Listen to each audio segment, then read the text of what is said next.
del escritor Hernán Rivera Letelier. El libro El Fantasista. Capítulo 3.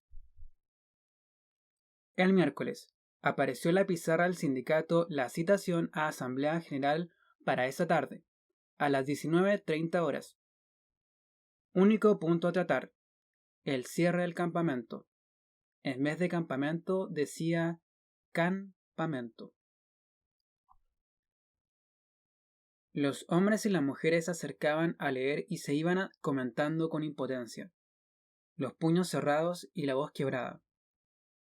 Que estos hijos de mala leche se van a salir nomás con la suya, y vamos a tener que irnos de nuestra casa, de nuestra calle, de este campamento que nos vio nacer, que nos vio crecer, compadrito, comadrita linda, que nos vio hacernos hombres y mujeres de esfuerzo. Carajo de vida. Para rematar el cuadro, cuando a media mañana llegamos al local a visitar a la pareja, nos encontramos con la novedad alarmante de que ahora el apurado en ahuecar el ala era Expedito González. El hombre se veía con una cara de juez que daba miedo.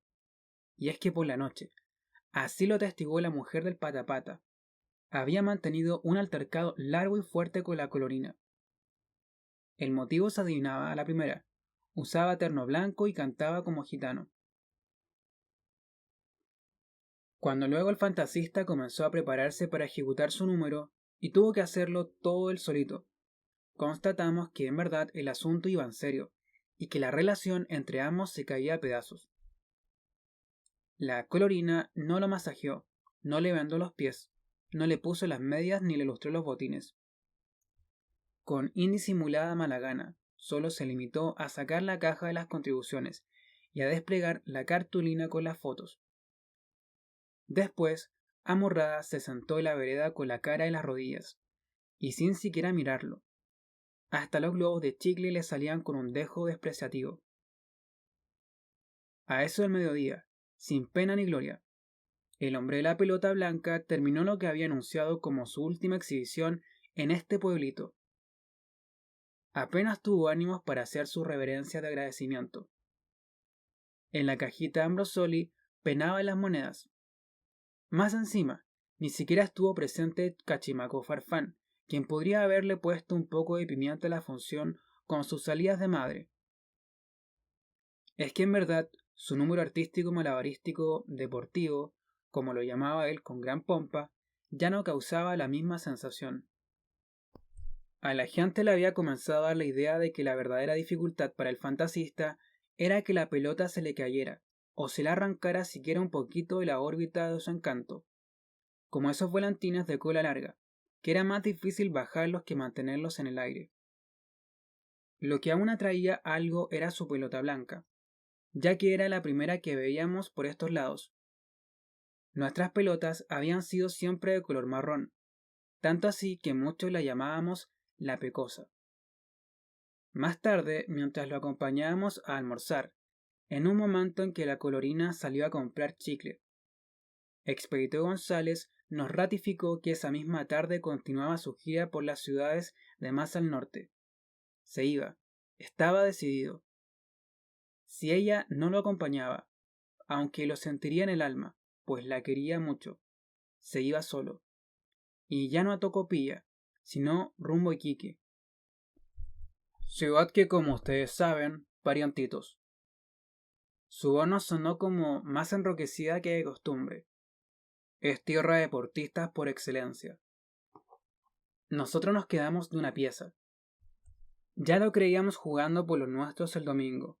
Ya lo imaginábamos vestido con un uniforme blanco-amarillo de nuestra selección, emborrachando con sus tejemanejes a los cabrones de los cometierra y haciéndoles una ristra de goles increíbles. Consternados por su decisión, que a todas luces parecía irrevocable, cada uno de nosotros se sintió comprometido a hacer algo, a tramar o inventar cualquier cosa, a ofrecerle a este mundo y el otro con tal de desganarlo de su idea. A algunos, pensando en ganar tiempo, le dijimos que por lo menos se quedara hasta mañana jueves, que como era día de suple le podríamos hacer una vaquita entre todos y juntarle unos buenos pesos. Otros, más prácticos y optimistas, le recordamos que el sábado era 1 de noviembre, día de Todos los Santos, y que como sucedía cada año, vendría mucha gente de afuera a visitar nuestro cementerio, sobre todo coyinos antiguos, esos paisitas diseminados a lo largo de todo el país que de seguro, luego de ver a sus muertos, se quedarían hasta el domingo para presenciar el último partido de su selección. Por lo tanto, ese día, entre residentes y exiliados, le podríamos recolectar un saco lleno de billetes. La señora Emilia, concesionaria del rancho Huachipato, mujer abnegada y de corazón doble ancho, acostumbrada a matarle el hambre a cuanto vagabundo aventurero llegaba por estos territorios, ofreció darle comida a pensión completa hasta el mismo domingo, o hasta el día que permaneciera en el campamento después del partido. Desayuno, almuerzo, onces y comida. A usted y a su señora esposa, le dijo. Expedito contestó molesto que la parientita ahí presente no era su esposa. La colorina solo guardó silencio. Entonces, siguiendo el ejemplo de doña Emilia, el gordo jefe de la pulpería, capaz de comerse 2 gallinas enteritas de una sola sentada, sin eructar una sola vez, palmoteándole el hombro afablemente, le dijo que si el caballerazo se quedaba a jugar por el equipo, él se comprometía a regalarle un terno nuevo, de casimir inglés, con camisa y corbata incluidas, y además un lindo traje 2 piezas para ella. El pelado Thompson, dueño de la fábrica de hielo, les ofreció paleta de helado gratis todos los días, del sabor que quisieran y a la hora que se les antojara. El dueño de la peluquería les prometió un corte de pelo cuadrado, que era la última moda en La Pampa, con afeitada incluida, y el chino Pizarro, concesionario del cine, les ofreció entradas liberadas por todo el tiempo que se quedaran, explicándole que en los cines de La Pampa se exhibía una película diferente todos los días, y que si les daba la santa gana podían asistir a las 3 funciones del día, matiné, vermut y noche. Pero el fantasista no aflojaba. Tampoco se veía por dónde meterlo en costura. Cuando ya nos parecía imposible todo argumento y estábamos a punto de tirar la toalla, sacó la voz el Tuni Robledo, quien solo 5 minutos antes había entrado al rancho a comprar una bebida familiar y se quedó un rato a conversar en la mesa. Tartamudeando levemente, nuestro crack, más ilustrado, le dijo que si de verdad era hincha de corazón del Green Cross, solo por honrar la memoria del Lito Contreras, uno de los mejores jugadores que había defendido la camiseta del club, debería quedarse hasta el domingo. Por si usted no lo sabe, le dijo, el cuerpo de Lito Contreras está sepultado en nuestro cementerio. El fantasista se quedó mirándolo perplejo. Nosotros recriminándonos por lo bajo, diciéndonos que cómo cresta no lo habíamos pensado antes. Nos entrometimos prestos a corroborar lo que acababa de decir el muchacho. En efecto, Lito Contreras era pampino. Sí, señor, y estaba enterrado nada menos que en nuestro propio cementerio. Expedito González seguía con la boca abierta. Él siempre había sido un gran admirador de Manuel Lito Contreras. Nos dijo compungido, pero no sabía que era de La Pampa, y que su cuerpo estuviese sepultado en el cementerio de este mismísimo campamento. Le parecía increíble. Él, por supuesto que estaba al tanto del accidente de avión. Claro que sí, pero esto no lo habría imaginado jamás. No estaba en sus libros. Entonces, aprovechando y cultivando su emoción, nos pusimos a contarle lo que, como pampinos bien nacidos, nos llenaba de orgullo. Que Manuel Lito Contreras Osandón, antes de ir a mojar la casaquilla número 8 del equipo profesional del Green Cross, había vivido y estudiado en La Pampa. Era un pampino de tomo y lomo. Sí, señor. Cuando le íbamos a precisar que el astro había vivido en la oficina María Elena, el Tuni Robledo se nos adelantó y dijo que el Lito había vivido aquí mismito, en Coya Sur, y en una casa por aquí cerquita de donde estábamos. Si usted quiere conocerla, señor, se la mostramos al tiro, remató el número 9. Ante el mudo asentimiento del fantasista, nos paramos todos y salimos en patota del rancho. La colorina, mosqueada, nos siguió de mala gana. Cuando llegamos en procesión al número 86 de la calle Balmaceda, el Tuni Robledo, apuntando a la casa, dijo en tono consternado: «Aquí es». Que sí, que ahí mismito había vivido el Lito Contreras, repetimos todos a coro, apuntando a la casa en donde en verdad había vivido el Picho Contreras, uno de los mejores amigos del Tuni Robledo, muerto hace poco tiempo en Antofagasta, famoso desde niño por la costumbre de enojarse y llevarse la pelota en pleno partido, si lo sacaban del equipo. Expedito González se mostraba verdad conmovido. A su lado, la colorina masticando sus chicles sin ningún asomo de emoción, nos miraba con suspicacia. Nosotros comenzamos a encontrar cada vez más espabilada a la pelirroja. Para disipar toda duda y como tiro de gracia a la indecisión que aún aleteaba en los ojos del fantasista, el Tuni Robledo dijo que, si el señor quería, ahora mismo lo acompañábamos todos al cementerio a visitar la tumba de su ídolo. Ese fue el broche de oro. Aquel día, todos coincidimos en que el Tony Robledo se anotó un porotazo. El centro forward de los pulperos y de la selección, cara de niño bueno y peinado a los Beatles. Además, el extraño del grupo era más sano que el bicarbonato, como habría dicho Cachimaco Farfán. La otra cara de la luna respecto del Choche Maravilla, su mejor compinche. Los amigos eran distintos en todo, pero más que nada en dos cuestiones para ellos elementales: en el comportamiento dentro de una cancha y en el trato con las mujeres. En la cancha, el Choche Maravilla celebraba sus escasos goles, casi todos de tripa, saltando y gritando con gran alaraca y abrazándose con todo el mundo, mientras que el Tony Robledo podía hacer el gol del triunfo a última hora y de una chilenita espectacular, y en medio de los palmoteos y felicitaciones de sus compañeros, apenas se levantaba una mano mientras corría hacia el círculo central, con la cabeza gacha. En cuanto a los de las mujeres, la cosa era más diferente aún. El Choche Maravilla mantenía un stock permanente de pololas, no solo en el campamento, sino en las 3 oficinas circundantes, y era conocido como el rey de los atraques, tanto en el cine como en la plaza y en los callejones. El Tuni Robledo, en cambio, estaba enamorado de toda la vida de una sola niña, Marilina, la hija de don Celestino Rojas. Pero tan corto de genio y desalentado era con las mujeres, que en todo el tiempo que llevaba cortejándola solo le había tomado la mano y dado algunos besos en la oscuridad del cine. Sus amigos lo jorobaban con que ya era hora de que el centro delantero botara el diente de leche. Hasta el mismísimo Cachimaco Farfán, al relatar en la cancha alguna mala jugada suya, glosaba todo hocico que sería mejor, amables radioescuchas, que este papo humano se fuera a la biblioteca a leer algún poema de amor, de esos que huelen a bromo menorrea, o enfilara a su casa y se metiera debajo de las sábanas, a hacerse una macaca en nombre de la hija del que todos sabemos. En cambio, cuando el que se perdía un gol era el Choche Maravilla, Cachimaco Farfán lo mandaba directo a darse un baño, pero un baño antipiréptico, señoras y señores, para que se le baje la temperatura y se le tranquilice las hormonas de una vez por todas a este caliente de mierda. O, por el bien del fútbol collino, le pedía que se perdiera en la oscuridad de los callejones y contrajera un chancro sinfilítico en uno de sus cochinos polvos a la paraguaya. Lo mismo que el enamoradizo Choche Maravilla no pasaba de ser un entusiasma de la pelota.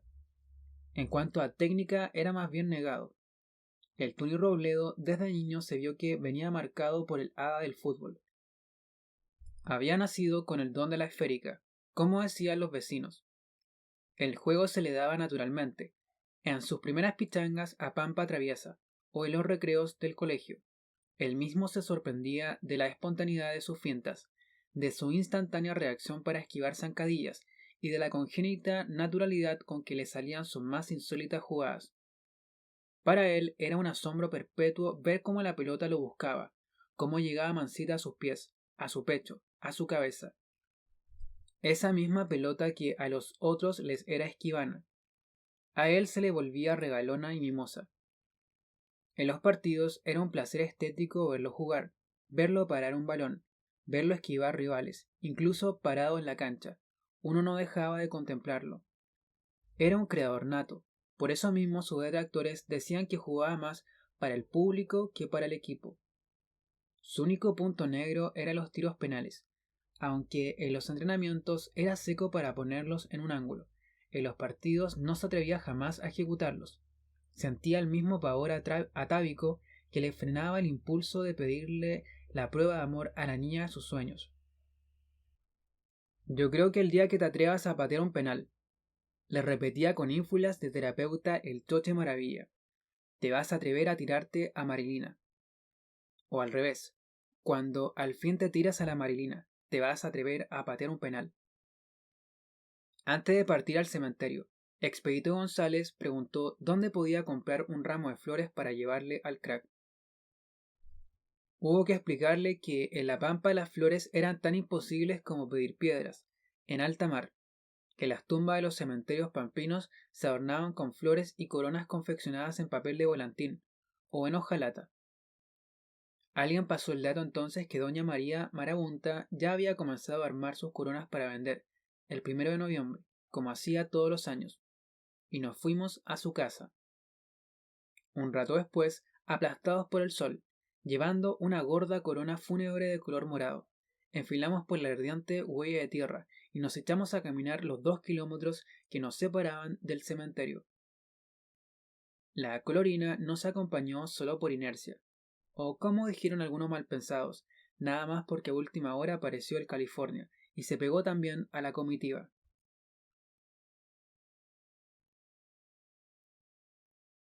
A mí me da mucha tristeza ir a los cementerios, comentó en un momento la colorina en tono melindroso. Lo triste, mijita, le retrucó Guasón el patón Patapata, caminando detrás suyo. No es ir al cementerio sino quedarse allá. A poco andar nos dimos cuenta de que en verdad el fantasista no cojeaba como creíamos la primera vez, sino que tenía un modo extraño de caminar, como si el arqueo de sus piernas lo embarazara y le impidiera sincronizar bien el tranco. Y no podía andar muy rápido, de modo que tuvimos que acomodarnos todo el camino a su trotecito de burro cansado. Alian se quejó entonces de que a ese paso no alcanzaríamos a volver a tiempo para la pichanga tardera, y de pasada, así como no queriendo la cosa, invitó a pichanguear al fantasista. Claro que sí, coincidimos todos, y si no alcanzamos hoy, podría ser mañana. Rematamos estratégicamente. Expedito González, derretido en transpiración, acomodándose el cintillo en la frente, dijo que ni loco se metía en medio de una de esas toletoles de caballazos y golpes, que sus piernas eran su elemento de sobrevivencia, y, como tal, tenía que cuidarlas como si fueran de señorita. Una sola patada con esos bototos punta de fierro quebraría un caballo en dos, dijo. Además, por lo que él había visto, la mayoría de los viejos se metía a esas pichangas única y exclusivamente a cascar como contratado. Nosotros tomamos su negativa para la chacota y nos fuimos riendo y haciendo recuerdos sobre los jugadores más camorristas y rompehuesos de las salitreras, de esos llamados zapatitos con sangre. Le contamos, por supuesto, acerca del Pata de Diablo, el jugador de María Elena con fama de ser el back centro más hachero de todos los tiempos. Un mastodonte de 1,97 m de estatura, que se jactaba de que él no pegaba por necesidad, sino por el puro gustito de pegar. La leyenda negra de este bruto estaba plagada de tibias fracturadas, rodillas rotas, dientes quebrados y knockouts fulminantes. Pero además, el gorila era poseedor del cañón más temible de toda la comarca. Su gran proeza consistía en haber hundido una calamina del cierre del estadio de María Elena, a más de 20 metros del arco, con un pencazo desde fuera del área, calamina que los cometierra nunca habían querido cambiar y conservaban como reliquia de guerra para amedrentar y meter cuco a los equipos visitantes. Pese al calor del día, con el espoleo de la charla el camino se nos hizo corto. En el Campo Santo, ante el mausoleo del jugador del Green Cross, Expedito González se nos emocionó hasta las lágrimas. Según la inscripción de la lápida, Manuel Lito Contreras Osandón tenía solo 22 años al momento de morir. Los detalles del accidente el fantasista los tenía claros. El día 3 de abril de 1961, el avión en que viajaba la mitad del equipo, de vuelta a la ciudad de Osorno, luego de jugar con el cuadro local por la Copa Chile, se había estrellado contra un cerro de la cordillera, resultando todos los pasajeros y tripulantes muertos. Aquí el Tuni Robledo reflexionó sobre un hecho que, según él, era uno de esos contrasentidos que tanto le gustaban a la vida. El desastre había ocurrido en los mismos días en que el astronauta ruso Yuri Gagarin llevaba a cabo la monumental hazaña de orbitar la Tierra, en su fantástica cápsula espacial. Pasada un poco la emoción, el hombre se sentó a la sombra del mausoleo, y con la corona morada entre las piernas, se puso a recordar su infancia en las calles de Temuco, y sus primeros escarceos, con la pelota de trapo. Y, sin darnos cuenta, de pronto, ahí, junto a la tumba del jugador pampino, nos hallamos conversando enfervorizados sobre la trascendencia que puede tener el fútbol en la vida de un hombre, en su manera de ser y en su forma de enfrentar las adversidades. Todos estuvimos de acuerdo que en el exiguo terreno de una cancha de fútbol se podía apreciar lo mejor y lo peor del ser humano. Allí, en el campo de juego, en ese rectángulo de pasto o de tierra, cerrado o abierto, en medio de la gran ciudad, o los más perdidos potreros. En esos escasos 90 minutos de brega, se podía ver la nobleza, el coraje, la lealtad y todo lo bueno que conlleva el individuo. Pero del mismo modo, podía aflorar también lo peor, la cobardía, la injusticia, la soberbia y el engaño. Todos coincidimos por igual, cuando el fantasista, con un dejo de amargura en su voz cavernosa, dijo que nadie podía decir lo que era el placer si nunca le hizo un gol olímpico al mejor arquero del año, que ninguno podía saber lo que era el júbilo, más desatado si nunca gambeteó a 3 rivales al hilo y anotó el gol del triunfo en los descuentos de una final de campeonato. Pero de igual modo, ningún cristiano conocía la derrota y la humillación más profunda, si no caminó nunca hasta el fondo del arco a buscar la pelota después de hacer un autogol. Por último, rematamos todos de acuerdo. Nadie había experimentado la angustia de sentirse solo en el universo, hasta no haberse parado bajo los 3 palos, esperando que lo fusilaran de un tiro penal en el último minuto de juego. Aquí hubo un instante de silencio, un silencio profundo, como si sobre el camposanto hubiese pasado un ángel, con el dedo en los labios. Todos nos quedamos como ensimismados. El fantasista entonces se incorporó, y en un gesto casi sacramental, se puso a acomodar la corona amorosamente en la cruz del mausoleo. En esos momentos, una bandada de jotes nada angélicos apareció planeando lerdamente sobre el cementerio. He aquí los negros mensajeros de la muerte, metaforizó don Celestino Rojas. Después, llevados por la nostalgia de tiempos idos, nos pusimos a lamentar sobre los grandes jugadores que alguna vez vistieron nuestra camiseta y que por una u otra razón habían emigrado a la Pampa. Unos buscando mejores horizontes, otros tratando de salvar el pellejo luego del golpe militar. Entre esos cracks recordamos al Caroso, al Rigoto, al Hugo Chaparro, al gran Mono Martínez y a tantos otros que mientras vivieron aquí y vistieron la camiseta de la selección, esta resultaba casi invencible. En cambio, ahora era cuestión de sacar cuentas. Desde que estábamos bajo la bota militar, que no le ganábamos un puto partido a los cometierra. ¿Cómo nos hacían falta aquellos jugadores? Tal si nos hubiésemos puesto de acuerdo de antemano, nos largamos a hablar de nuestro más delirante sueño futbolero, asegurándonos de que el fantasista entendiera de qué hablábamos y se diera por aludido.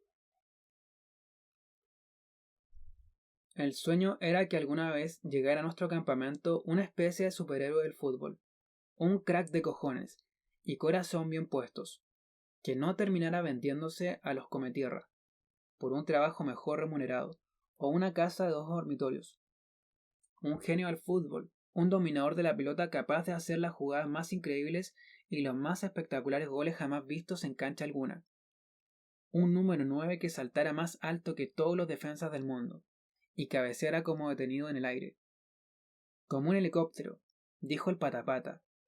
Como un colibrí, remachó el Tuni Robledo.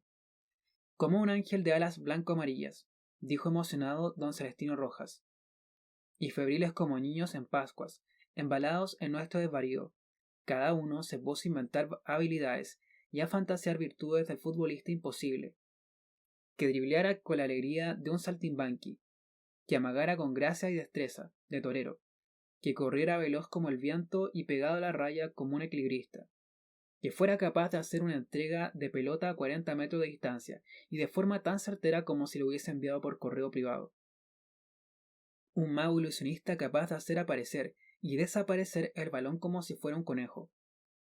Un genio que al correr con la pelota cosida a los pies, dejando una estela de adversarios tirados en su camino, tuviera al mismo tiempo una visión panorámica de la cancha, como esos insectos de ojos giratorios, que mientras vuelan por el aire pueden ver el mundo desde todos los ángulos a la vez. Expedito González, con la vista fija en la lápida del mausoleo, se mantuvo todo el tiempo en silencio. Parecía no habernos oído. Sin embargo, mientras hablábamos, nos damos cuenta de que sus hombros, siempre derechos y activos, iban cediendo imperceptiblemente, abatiéndose como material fatigado, y que el brillo de sus ojos de orate, siempre fulgente, se iba velando como por una fárfara de congoja infinita. De improviso, mientras intentaba limpiar con las yemas de los dedos el polvo salitroso de la placa de bronce del mausoleo, comenzó a hablar como consigo mismo. Dijo que el día que llegó a nuestro campamento, a medida que caminaba por la pampa y entraba por esa calle de tierra ardiente, sentía como iba ingresando a otro mundo, a un mundo en el que el tiempo no existía, o se hallaba petrificado como el paisaje, como el aire mismo, como el sol en mitad del cielo, que la soledad y el silencio, la ausencia de aire y la redondela pavorosamente monda del horizonte pampino le hicieron sentir la sensación de ir adentrándose en los dominios del mismísimo purgatorio. Y lo más grave de todo, parientitos, dijo con aire taciturno, mientras se sacudía el polvo de las manos, fue que de pronto sintió el pálpito ineluctable, y de la misma concreta manera con que se siente un verduguillo en el zapato, de que se iba a quedar desterrado, para siempre, con estas desabridas peladeras del demonio, él y su pelota de fútbol. Después cayó en un mutismo extraño. En esos momentos había comenzado a correr un poco de brisa, y desde las usinas de la planta de yodo cercanas al cementerio nos llegó una oleada de humo solferino, puro yodo subliminado, que nos hizo arder los ojos y la garganta. El color del humo se confundía con el tinte violeta con que la tarde comenzaba a teñirse en el horizonte.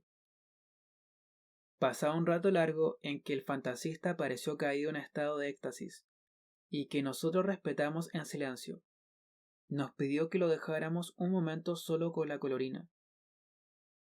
Quería hablar con ella en privado. En tanto, algunos aprovechaban de deslizarse rápido detrás de algún mausoleo, a despichar el residuo de las cervezas bebidas en el rancho antes de partir. El resto nos sentamos a conversar y a fumar, sobre la losa de un nicho de azulejos celestes, a unos 20 pasos de la pareja. Desde allí podíamos ver cómo ambos discutían, tratando de no subir la voz. Ella, además de hablar en susurros, no hacía más que negar con la cabeza, o moviéndole el índice categóricamente en la punta de la nariz. Él, en cambio, aunque también reclamaba en voz baja, lo hacía abriendo y levantando los brazos, con gran aspaviento. Ahí fue que tuvimos la visión. Mientras gesticulaban junto a la arquitectura gótica del mausoleo, bajo la protección de una piadosa cruz de hierro, en un instante en que se quedó con los brazos abiertos, su silueta reverberando contra la luz del crepúsculo. El fantasista se nos transfiguró y adquirió una dimensión sobrenatural, tal como había dicho el presidente de la Asociación de Fútbol, el primer día de su llegada. Allí tuvimos la revelación definitiva de que en verdad era él, nuestro Mesías, el enviado de Dios, el que venía a redimirnos de la derrota. El tosco cintillo de arpillera se nos figuró su corona de espinas, y la mujer de melena colorada y voz bulbosa se nos develó. Muy luego conoceríamos la verdad, como su particular María Magdalena. Después de unos minutos, el hombre y la mujer parecieron calmarse. Él la abrazó y ella apoyó la cabeza en su pecho. Se quedaron así un rato. A nosotros nos pareció adivinarles la actitud de los que rezan o lloran por un amor fatalmente condenado. Después, Expedito González se nos acercó, y arrastrando apenas su voz ronca, dijo que estaba bien, que nosotros ganábamos. Me quedo hasta el domingo. Aunque sus ojos lo desmentían, ambos trataban de aparentar una reconciliación, a todas luces fallida. Antes de devolvernos al campamento, felices y exaltados por la decisión del hombre, nos desparrábamos por el cementerio para echar una miradita a las tumbas de nuestros familiares. Algunos incluso dejamos avanzar la limpieza de las sepulturas. Otro día vendríamos con agua, brocha y cal, tarea que cada 1 de noviembre cumplíamos rigurosamente. Tanto era el cariño y el respeto que sentíamos por nuestros muertos, que en el cementerio muchos nichos y mausoleos se hallaban adornados y engalanados mejor que el living de nuestras propias casas. En un acompasado tren de marcha, mientras los arreboles comenzaban a carbonizarse en el horizonte, emprendimos el regreso al campamento. El áspero paisaje del entorno, esmerilado por la luz del crepúsculo, imitaba el silencio, de modo que mientras caminábamos ninguno se atrevió a romper el clima del encanto. Caminar por la inmensidad de la pampa, al atardecer, era como recorrer un planeta abandonado, o recién creándose, mientras el silencio cósmico retumbaba en la caja del cráneo. La sensación de soledad sobrecogía el espíritu de un pavor sagrado. Solo al llegar a las primeras casas del campamento, don Celestino Rojas se atrevió a hablar. A propósito de lo que Expedito González contó haber sentido el día de su llegada, dijo que el amigo fantasista no tenía de qué preocuparse, que aunque al llegar fue tocado por un remolino de arena, y según una vieja creencia, los que son tocados por un remolino no se van más de la pampa, ni él ni ninguno de nosotros íbamos a permanecer aquí por mucho tiempo más, pues si los dirigentes sindicales no llegaban hoy con una buena nueva, todo el mundo tendría que ahuecar el ala, y muy lueguito. Eso ya lo estoy barrutando, dijo premonitorio nuestro presidente de la asociación, oleando la muerte en el aire como los jotes. Cuando llegamos al sindicato pudimos constatar, de nuevo, que don Celestino Rojas era un pájaro de mal agüero. La asamblea había terminado hace unos minutos, y la sensación en el ambiente era de impotencia y desencanto. Todo el mundo comentaba compungido que el cierre de Collazur era definitivo. Yo lo sabía antemano, y es que, aunque me acusaran de agorero, el sino de los salitreras no era otro más que ese. Inapelablemente, nada se podía hacer por evitarlo. Toda la historia del hombre pampino había sido y sería siempre un éxodo permanente. Vivir saltando de una salitrera a otra, cada vez que éstas apagaran sus humos, hasta que no quedara una sola de los centenares que alguna vez poblaron estos desiertos miserables. Eso, ellos y yo lo sabíamos desde siempre, aunque no queríamos resignarnos. Ahora estaba más que claro que de nuevo nos tocaba juntar pita y saco, preparar los retobos y llorar otra partida. No quedaba más que hacer, llorar sin consuelo. Es muy triste irse al lugar que uno ha hecho suyo a lo largo de los años, así sea uno de los territorios más inhóspitos de la tierra. Es muy triste abandonar el lugar donde uno ha visto nacer y crecer a sus hijos, donde ha entregado el fuelle a sus pulmones y ha enterrado sus muertos. Es muy triste cosa, paisanito, por la regresta.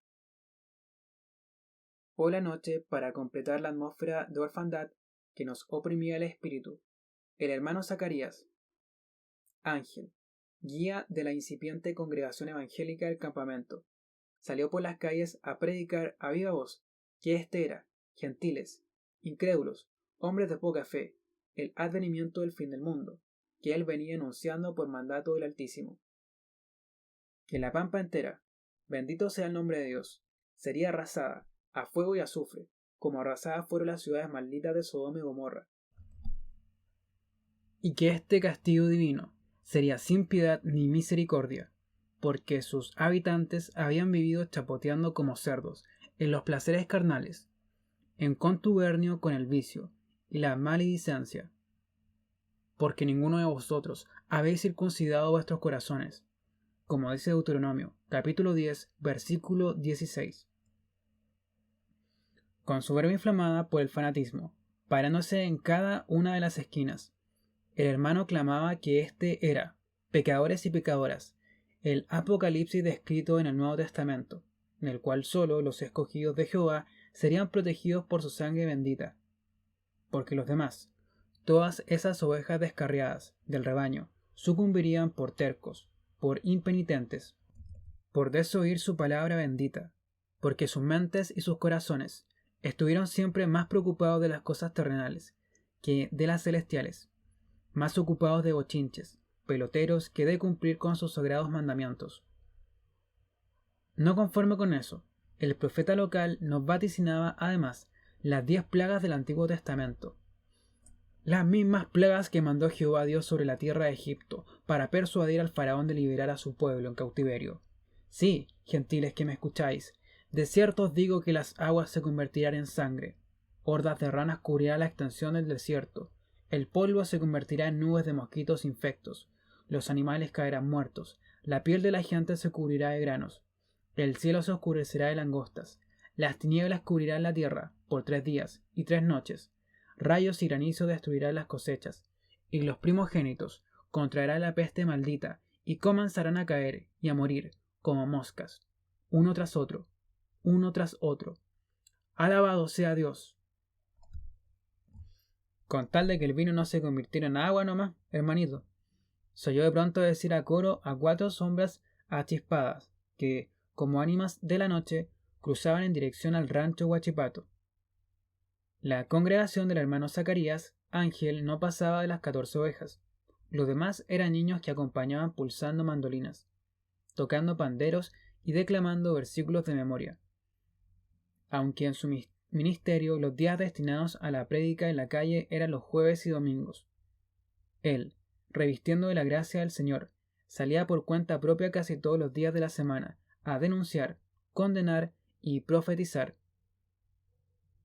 El hermano, además de profeta y pastor de almas, era conocido en el campamento como el más acérrimo detractor del fútbol. En los iracundos sermones que profería desde el púlpito, en el pequeño culto que mantenía en la primera pieza de su casa habitación, siempre se oían imprecaciones y conjuros contra esos gentiles que corrían como manadas de animales salvajes detrás de una pelota hecha con cuero animal. Artefacto, que no es otra cosa, amados hermanos, que un vil señuelo de ese animal mayor, que es Satanás el diablo. Sin embargo, los que lo conocían de antes contaban que el santo varón, en sus buenos tiempos de juventud, había sido un impasable back derecho del Deportivo Santa Luisa, uno de esos que la ponían en la yugular. Mientras tanto, si el abatimiento de la gente en la calle era grande, en el salón de juego del sindicato la situación no era distinta. Más parecía una capilla fúnebre que otra cosa. Nadie tenía ganas de jugar a nada. Solo Gambetita ensayaba un lánguido juego de damas con el guaso Adonis, el único boxeador del campamento, mientras algunos observaban y los demás conversábamos y discutíamos en susurros los puntos no muy claros de la reciente asamblea. De pronto, Expedito González, que apoyado en el espaldar de una silla miraba el torneo de damas, sufrió un desmayo y cayó al suelo con gran estrépito. Extendido cuál largo era en las tablas del piso baldeadas con petróleo. Parecía como muerto. Agapito Sánchez salió disparado a buscar al practicante, mientras nosotros le echábamos aire con el tablero de damas, y los mirones conjeturaban que eso tenía toda la pinta de ser insolación. Ganchito, que la caminata de esa tarde al cementerio podía ser la causa. Cuando el entrenador llegó con la noticia de que el practicante se hallaba atendiendo un parto de urgencia, todo el mundo comenzó a preguntar por la colorina. Ella tiene que saber de qué sufre el fantasista. Pero aunque alguien dijo haberla visto en la Plaza Redonda en compañía del California, nadie la pudo hallar. Y cuando ya la mayoría recomendaba que lo mejor era subirlo a un vehículo y llevarlo rápido al hospital de María Elena, Cachimoco Farfán, que hasta ese momento dormía tendido en una de las bancas, se incorporó de un salto y dijo que le abrieran cancha los papilomatosos hijos de la gran púrpura gangrenosa, que si acaso no sabían que él era médico. Todos nos quedamos momificados. Cachimaco Farfán se arrodilló junto al fantasista y con la actitud grave de un profesional de la medicina, se quitó el paletó y se lo acomodó como almohada. Luego le tomó el pulso en las muñecas y la arteria carótida, todo de muy experta manera. Enseguida, con gesto perentorio que ninguno se atrevió a discutir, ordenó que lo levantaran entre cuatro y lo llevaran a una pieza. Debía hacerle un examen general, y cerró la puerta detrás suyo, sin dejar entrar a nadie. Nosotros nos salíamos del asombro. Cuando el rato salió de la habitación, nos informó que el paciente había vuelto en sí, y que se hallaba bien. Hay que dejarlo descansar hasta mañana, dictaminó serio, rodeándolo respetuosamente, como a un facultativo de verdad. Le preguntamos ansiosos qué crestas padecía el fantasista. Cachimoco Farfán, lavándose las manos en el lavaplatos de la cocina, hasta donde lo seguimos todos expectantes, dijo impertérrito: secreto profesional. Tras detener a algunos que querían llenarle la cara de dedos por farsante, insistimos en que no fuera de pendejo el señor doctor, que todos estábamos preocupados por la salud del hombre. Entonces, en tono dubitativo, acariciándose la barbilla, dijo que lo único que podía decirnos, por ahora, era que el partido del domingo lo teníamos purulentamente perdido. No hubo caso de sacarle una palabra más.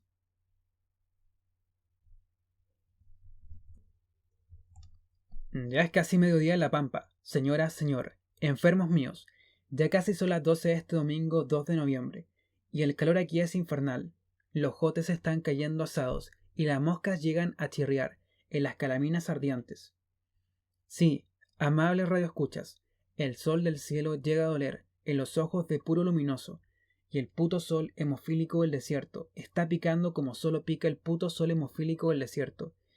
Y aquí me encuentro yo, Cachimoco Farfán, transmitiendo en onda corta y en onda larga para todos ustedes, llevándoles los instantes previos al último partido entre la selección de María Elena y Collazur, entre los come tierra y los come muertos, el más famoso clásico salitrero de todos los tiempos. Partido que está programado, si Dios no dispone otra cosa, para las 4 de la tarde, hora en que, como todo el mundo sabe, comienzan a arreciar los más tierrosos vientos de la pampa. Y aunque aún faltan 4 horas y 5 minutos exactos, según el reloj de la pulpería, aunque falta todo ese tiempo para que el señor árbitro dé el pitazo inicial, ya vemos como desde el campamento comienza a llegar público a la cancha. Comienzan a llegar en primer lugar los perros de siempre, los primeros niños y los primeros vendedores ambulantes. Y entre los perros reconocemos, por ejemplo, al de los hermanitos bellacos, perro calchón y cascarriento, tan bellaco como sus mismos dueños, perro que junto a otra media docena de quiltros persigue oleándole el culo a la perra de color, de posición de guagua, de la familia de los pescados de oro. Familia que, su apodo lo indica, se dedican a traer pescados de Tocopilla, para venderlos aquí a precio de oro. Por otro lado, como viniendo de las casas de la cuadrilla, vemos aparecer transpirando bajo el sol, con sus respectivas ondas en ristre, a Oscarito y Marcianito, dos de los querubines más tiernos de Collazur, famosos en toda la pampa por su impecable puntería y porque le rompen la crisma, por puro deporte, a cuanto ser viviente se les cruce por delante, sea animal, humano o extraterrestre. Vayan a tirar piedras a otro lado. Condilomas venéreos y la purga que los parió.